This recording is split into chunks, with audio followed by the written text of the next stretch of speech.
February 9th, 2020 was just this beautiful night. It was very picturesque. The snow was falling.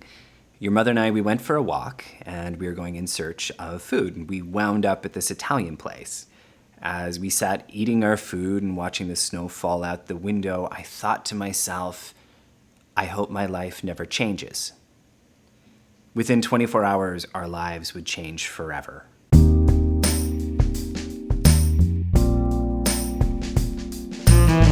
Hey Ginny, it's me, your dad. I'm making a video for you every week so that someday when you're older, you can look back and you can know what your life was like when you were tiny. This is your story. You are 12 weeks old.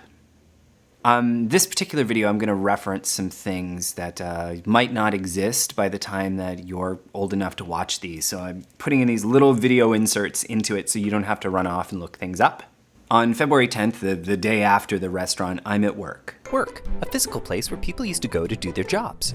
Now, I'm a bit hungover from the night before because I ordered all this wine for the table, but your mom didn't drink any. That probably should have been a red flag right there. Anyway, your mom sends me this photo via text. If you ever have to tell your partner that you're pregnant, perhaps doing it via text is not the best way. Hey, you wanted to know what was wrong. I headed home as fast as I could. I couldn't accept what I'd been shown. So when I get home, I say to your mom, take the other test, because I think it's faulty. 5 minutes later, I'm insisting that the second test is also faulty.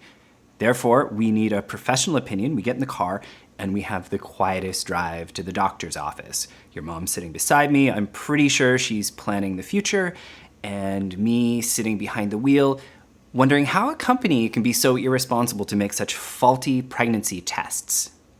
Here's a pic of us waiting at the doctor's office to hear what the news is. When the doc returned, maybe he was reading the room, but he gave us the news in a very matter-of-fact manner that yes, we were indeed pregnant.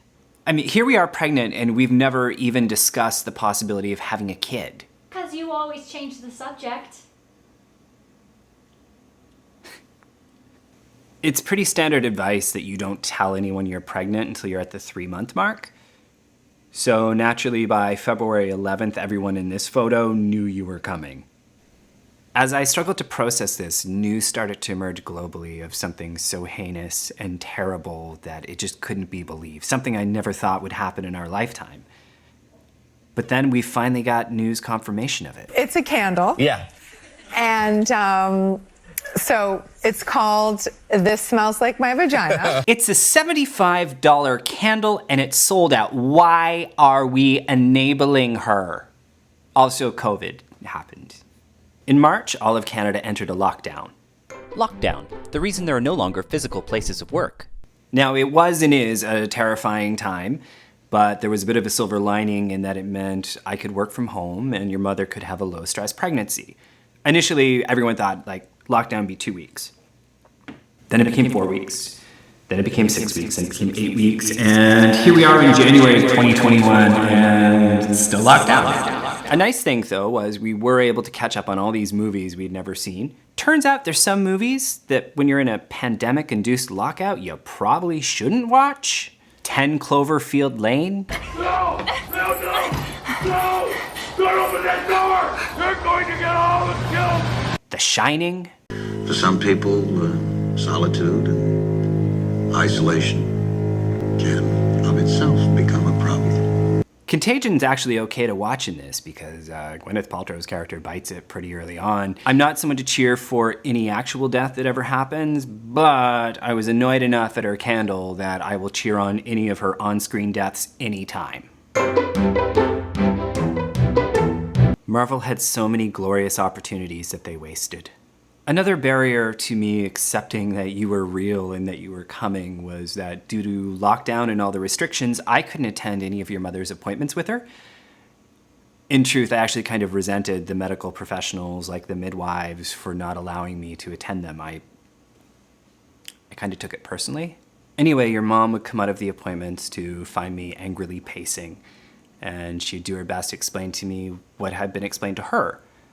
But when she went for her first ultrasound, that's when things changed, because when she emerged, she had something physical she could hand me. It was the first tactile thing I had that helped me accept that you were real. I looked at this photo for a long time. Several weeks after that, your mom had the appointment where she'd find out what your sex is. Now, because I couldn't be in the room, what she did was she had the technician write it down on a card and fold the card over so that your mother and I could open it at the same time to find out whether we were having a female or male. We take the card, we go for a walk, and we sit down in a park. And I really hesitated to open it. I don't know if it was going to make you too real for me. But we open it. This is a photo of your mom after she just opened the card and found out that you're female. She's already so full of love for you in this photo. And you had a name now. Imogen Marie Adam Brown. Just as I was finally accepting that I was going to be a father, I began to worry what sort of world we were bringing you into. 2020 was not a banner year for humanity. All one had to do to despair was just look south to the United States. The United States was once a country to the south of Canada. Effectively, the world felt like a clogged toilet full of poo with the water rising. I started really questioning, like, should we be bringing you into this world? Is this the wrong thing to do? Is it cruel to you? And I was so focused on these bad things and these bad people that I wasn't even noticing the good people. We had people that were reaching out to us every day through phone and text to see how we were doing. I didn't even notice that our place was filling up with items for you.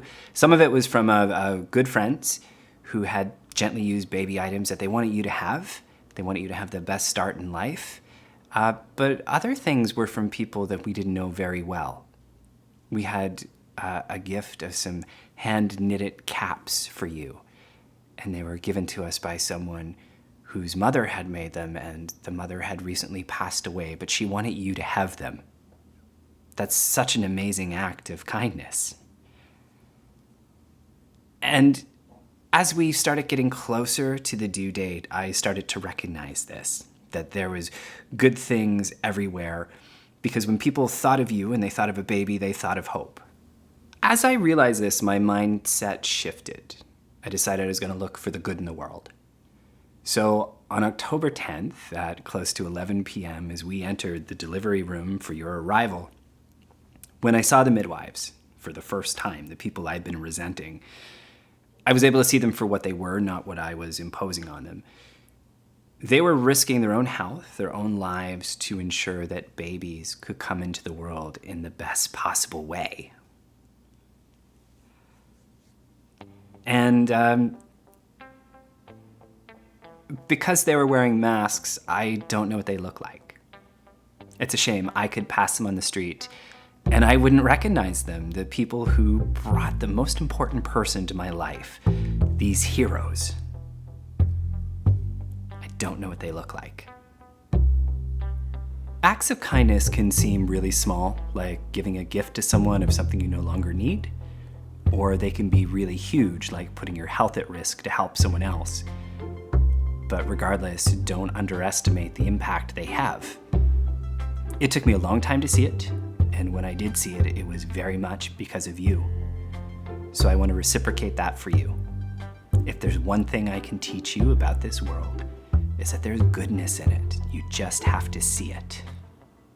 That, and never text your partner that you're pregnant. We got a box!